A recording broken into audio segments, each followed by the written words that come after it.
language? The same city? State? A moment of panic seized me. What would I do without him? His gentle touch and his calm spirit?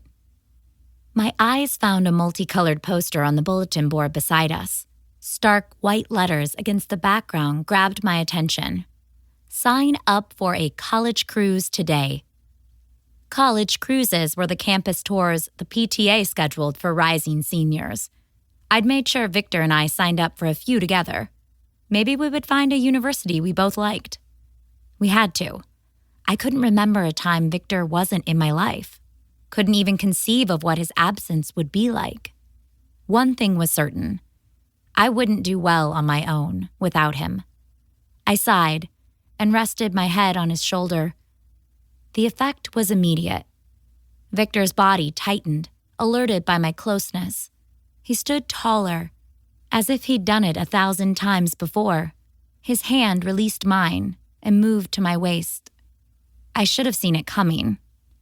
Right after my breakup with Kevin Green, Victor had begun to look at me differently, and it made me feel, warm? Wanted? Truthfully, it made me feel a little self-conscious.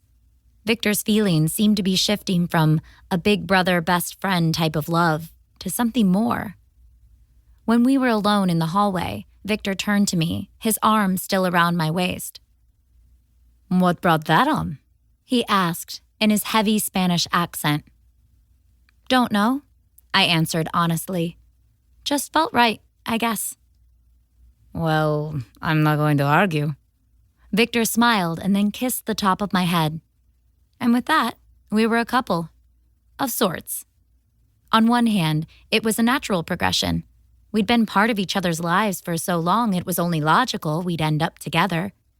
When I was younger, I'd often fantasized about dating Victor.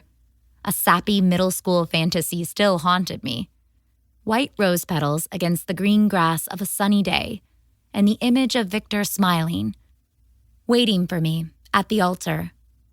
It was a childish daydream.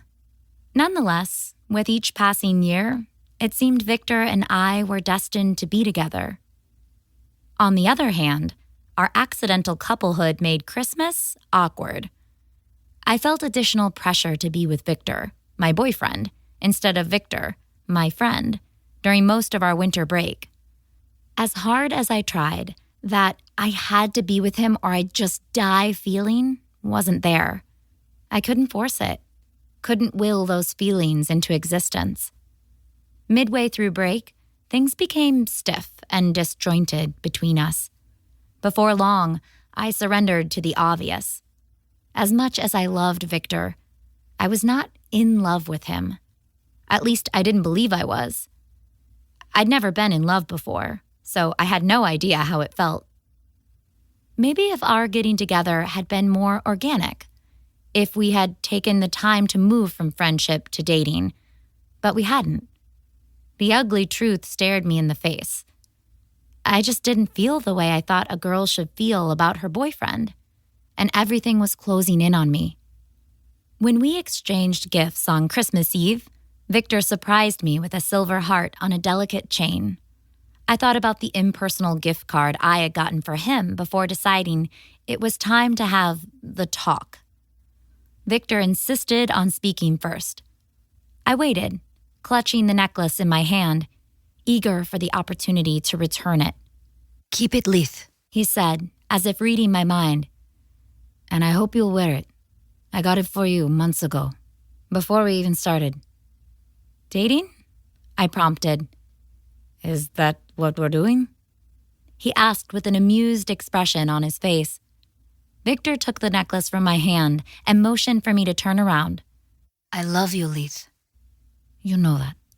Always have. Always will." I felt his warm fingertips graze my neck as he fastened the clasp. Drawing in a deep breath, I turned to face him. His dark eyes found mine and held me there. Victor was close, a few inches separating us from what might have been our first kiss, one I wasn't sure I wanted. I shifted away from him, but he pulled me closer. His warm lips brushed against my ear as he whispered 3